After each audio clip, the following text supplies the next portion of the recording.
Alright, so people don't get what they want, but they don't want what they get. So to kill time is to shorten life. So let's use the time to reach the goal of life very quickly. Hello everyone, welcome back to my other kinds of video. I hope that you are great and well. So today in this video I'll try to talk with you how to speak English very easily. So let's get started. আবার আপনাদেরকে সুস্বাগতম। আশা করি আপনারা সবাই ভালো আছেন। প্রতিদিনই নিয়ে আবার আপনাদের সম্মুখে আমি মোহাম্মদ নুরুদ্দিন উপস্থিত হয়েছি একটি ইংলিশ টিউটোরিয়াল নিয়ে। আপনারা কিভাবে অতি সহজে ইংরেজিতে কথা বলবেন। তো আপনারা আপনাদের সাপোর্ট পেয়ে আমি সত্যি আমার অনেক ভালো লাগতেছে। আপনারা অনেক ভালো ভালো কমেন্ট করতেছেন। সত্যি ভাইয়া ভিডিওগুলো ভালো লাগতেছে, এই ধরনের ভিডিও আরও চাই। তো আমি সর্বোচ্চ চেষ্টা করতেছি আপনাদেরকে ভালো কিছু দেওয়ার জন্য। তো চলুন শুরু। তারই পূর্বে একটি কথা না বললে নয়, আপনি যদি আমার চ্যানেলে নতুন দর্শক হয়ে থাকেন অবশ্যই আশা করি চ্যানেলটি সাবস্ক্রাইব করে আমাদের দর্শক হয়ে যাবেন। তো আপনারা দেখতে পারতেছেন আমি আপনাদের সম্মুখে এমনই একটা সেন্টেন্স কিন্তু আমি আপনাদের সম্মুখে উপস্থিত হয়েছিলাম, এবার অর্থাৎ এমনই একটা ক্লাস আপনাদের সম্মুখে আমি প্রেজেন্টেশন করেছিলাম।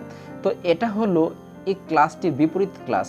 আমরা মূলত জানি অ্যাসার্টিভ সেন্টেন্স হলো দুই প্রকার, একটা হলো অ্যাফার্মেটিভ আর একটা হলো নেগেটিভ, অর্থাৎ একটা হলো হা বোধক আর একটা হলো না বোধক। কেমন? তো আমি আপনাদের সম্মুখে প্রথম উপস্থিত করেছিলাম অ্যাসার্টিভের অ্যাফার্মেটিভ অর্থাৎ হা বোধক ক্লাসটি, আর আজকের ক্লাসটি হলো না বোধক ক্লাস। আমি দুইটি ক্লাস দুইটিভাবে পৃথক করে নিয়েছি যাতে আপনারা বুঝতে পারেন এটা একটা হা বোধক আর একটা না বোধক, যাতে আপনারা এইভাবে আরও সেন্টেন্স তৈরি করতে পারেন। তো আপনারা প্রথম দেখতে পারতেছেন আমি সাবজেক্ট নিলাম I, we, you, they, he, she, it. তার পূর্বের নিয়ে আবারও আমি সাবজেক্টগুলো সেম টু সেম নিলাম এবং পূর্বের নিয়ে আমি ভার্বগুলো কিন্তু সেম টু সেম নিলাম। এখন আপনারা যখন একটা অ্যাসার্টিভ সেন্টেন্স অর্থাৎ একটা সেন্টেন্সকে যখন আপনারা নেগেটিভ করবেন তখন আপনাদেরকে বুঝতে হবে যখন সেন্টেন্সে যখন প্রেজেন্ট ইনডিফিনিট টেন্স থাকবে তাহলে আমাদেরকে অক্সিলারি ভার্ব সাহায্যকারী ভার্ব হিসাবে ডু ভার্ব নিতে হবে, অর্থাৎ ডু ভার্ব আমরা জানি ডু, ডাজ, ডিড, এবং আমাদেরকে প্রেজেন্ট ইনডিফিনিট টেন্সের ক্ষেত্রে আমাদেরকে ডু নিতে হবে এবং ডুটা আমরা নট করে দিব।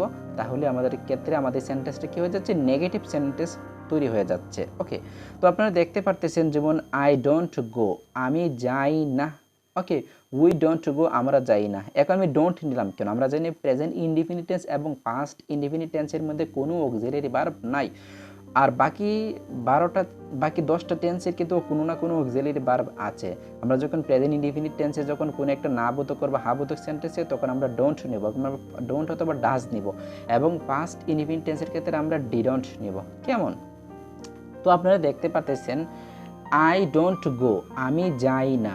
উই ডোন্ট গো, আমরা যাই না। ইউ ডোন্ট গো, তুমি যাও না। ইউ ডোন্ট গো, তোমরা যাও না। আমরা জানি একটা ইউ মানে তুমি আর একটা ইউ মানে তোমরা, এবং আই মানে আমি এবং উই মানে আমরা। তেমনি ইউ একটাতে বোঝায় তুমি এবং একটাতে বোঝায় তোমরা। অনেকে বলতে পারে বানান তো একই কিন্তু অর্থটা ভিন্ন কেন? আসলে একটা ইউ হলো সিঙ্গুলার আর একটা ইউ হলো প্লুরাল, অর্থাৎ একাধিক ব্যক্তিকে বোঝায়। দে ডোন্ট গো, তারা যায় না। হি ডাজন্ট গো, সে যায় না, অর্থাৎ হি আমরা জানি পুরুষের ক্ষেত্রে বসে। হি ডাজন্ট গো, সে যায় না। আমরা জানি কিন্তু যেহেতু ডাজন হয়ে গেছে পরবর্তীতে আর ভার্বের সাথে এস অথবা এস যুক্ত হয় নাই এবং হওয়ার কোনো প্রয়োজনও নাই।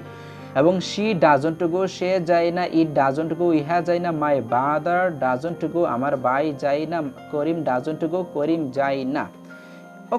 এখন আপনারা দেখতে পাচ্ছেন এখানে যে ব্যাকেটগুলো আছে, এই ব্যাকেটগুলো যদি আমরা যদি চেঞ্জ করি, ব্যাকেটের ভিতরে যে ভার্বগুলো আছে এই ভার্বগুলো চেঞ্জ করলে কিন্তু আপনি নিত্য নতুন সেন্টেন্স তৈরি করতে পারতেছেন। যদি বলে আই ডোন্ট সি ইউ, আমি তোমাকে দেখি না। উই ডোন্ট সি ইউ, আমরা তোমাকে দেখি না।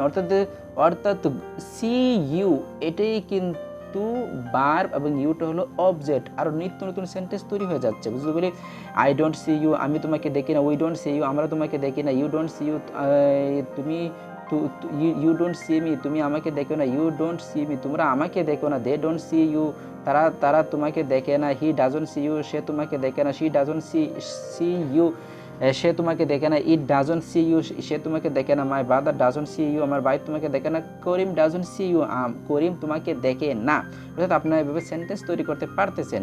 যদি বলি আমি এখানে যে গো গো গো গো আছে, গোটা খালি আপনি গোটা শুধুমাত্র আপনারা কী করবেন? চেঞ্জ পরিবর্তন করে নিত্য নতুন আরেকটা ভার্ব তৈরি করে দিতে পারেন। যেমন আপনি ভার্ব তৈরি করতে পারেন, রাইট তৈরি করতে পারেন, রাইট দিতে পারেন, প্লে দিতে পারেন, কাম দিতে পারেন, ওকে, বিলিভ দিতে পারেন। আপনি এইভাবে অনেক ভার্ব দিতে পারেন। ওকে, যদি বললাম আই আই ডোন্ট লাই, আমি শয়ন করি না। উই ডোন্ট লাই, আমরা শয়ন করি না। তো লাই শয়ন করা। এইভাবে আপনারা সেন্টেন্স তৈরি করতে পারতেছেন। যেমন আমি দিলাম I I go, I don't গো, আমি যাই না। কোথায় যাই না, আমরা অবজেক্ট যদি চেঞ্জ পরিবর্তন করে দেই, আই ডোন্ট, আমি যাই না, কোথায় যাই না, to school. Okay, I don't go to school, আমি স্কুলে যাই না। Every day, I don't go to school every day, আমি স্কুলে যাই না। I don't go, okay, I don't go to, okay, madrasa, আমি মাদ্রাসায় যাই না। আপনি এইভাবে সেন্টেন্স তৈরি করতে পারতেছেন। এখন আমি যদি এই জায়গায় যদি বলি আই ডোন্ট প্লে, আমি খেলি না। আই ডোন্ট প্লে ক্রিকেট, আমি ক্রিকেট খেলি না। ইন দ্য মর্নিং, সকালবেলা।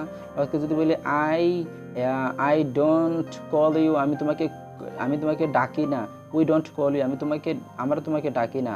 ওকে, যদি বলি I don't write a letter, আমি একটা চিঠি লিখি না। এখন আপনারা কিন্তু এভাবে সেন্টেন্স তৈরি করতে পারতেছেন। জাস্ট আমি শুধু মাত্র আপনাদের সম্মুখে উপস্থিত করতেছি কীভাবে আপনারা এভাবে সেন্টেন্স হাজার হাজার সেন্টেন্স তৈরি করবেন। তাহলে কিন্তু আপনারা অহরহ সেন্টেন্স তৈরি করে কিন্তু আপনার ইংরেজিতে কথা বলতে পারবেন খুব দ্রুত। আর ইংরেজিতে কথা বলার জন্য এটাই হলো সবচেয়ে সহজ ওয়ে। যেমন আমি আপনাদের সম্পর্কে আরেকটা যদি প্র্যাকটিস করে দেখা কীভাবে প্র্যাকটিস করবেন। যেমন আই রিড এ বুক, আমি একটা বই পড়ি। আই ডোন্ট রিড এ বুক, আমি একটা বই পড়ি না। We don't read a book, আমার একটা বই পড়ি না। ইউ ডোন্ট রিড এ বুক, তোমরা একটা বই পড়ো। ইউ ডোন্ট রিড এ বুক, তোমরা একটা বই পড়ো না। দে ডোন্ট রিড এ বুক, তারা একটা বই পড়ে না। হি ডাজন্ট রিড এ বুক, সে একটা বই পড়ে না। শি ডাজন্ট রিড এ বুক, সে একটা বই পড়ে না। ইট ডাজন্ট রিড এ বুক, ইহা একটা বই পড়ে না। My brother doesn't read a book, আমার ভাই একটা বই পড়ে না। করিম ডাজন্ট রিড এ বুক, করিম একটা বই পড়ে না। মানে আপনি গো দা যদি আপনার প্র্যাকটিস করেন, আই ডোন্ট গো, আমি যাই না। উই ডোন্ট গো, আমরা যাই না। ইউ ডোন্ট গো, তুমি যাও না। ইউ ডোন্ট গো, তোমরা যাও না। ওকে, হি don't go, they don't go, তারা যায় না। হি ডাজন্ট গো, সে যায় না। ইট ডাজন্ট গো, ইহা যায় না। মাই ব্রাদার ডাজন্ট গো, আমার ভাই যায় না। কামাল ডাজন্ট গো, কামাল যায় না। তাহলে আপনি কিন্তু এইভাবে আরও সেন্টেন্স তৈরি করতে পারছেন। আই ডোন্ট কাম, আমি আসি না। উই ডোন্ট কাম, আমরা আসি না। ইউ ডোন্ট কাম, তোমরা আসো না। ইউ ডোন্ট কাম, তোমরা আসো না। দে ডোন্ট কাম, তারা আসে না। হি ডাজন্ট কাম, সে আসে না। শি ডাজন্ট কাম, ইহা আসে। আমরা জানি হি বসে পুরুষের ক্ষেত্রে, সি বসে মহিলার ক্ষেত্রে। ইট ডাজন্ট কাম, ইহা আসে না। মাই ব্রাদার ডাজন্ট কাম, আমার ভাই আসে না। কামাল ডাজন্ট কাম, কামাল আসে না। অর্থাৎ আপনাদেরকে আমি যেটা বোঝাতে চাচ্ছি, I will make you understand how to practise this is very easily and you can speak English very easily. But you think that actually I can make this sentence very easily, but I should not speak. But listen to me, 100 to 100%, you cannot speak English fluently.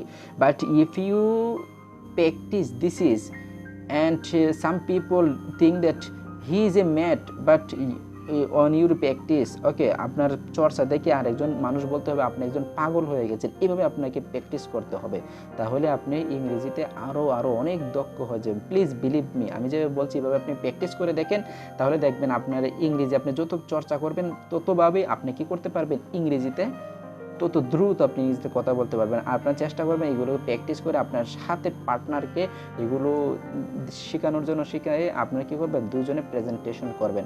ততদিন ভালো থাকেন, সুস্থ থাকেন। তারপর ব্যক্তি কথা না বললেন, আপনি যদি আমার চ্যানেল নতুন দর্শক হয়ে থাকেন, অবশ্যই আশা করি চ্যানেলটি সাবস্ক্রাইব করে আমাদের দর্শক হয়ে যাবেন। আজ এই পর্যন্ত, অন্যদিন দেখা হবে অন্য কোনো ক্লাস নিয়ে। ভালো থাকেন, সুস্থ থাকেন। আসসালামু আলাইকুম রহমতুল্লাহি ওয়া বারাকাতুহু।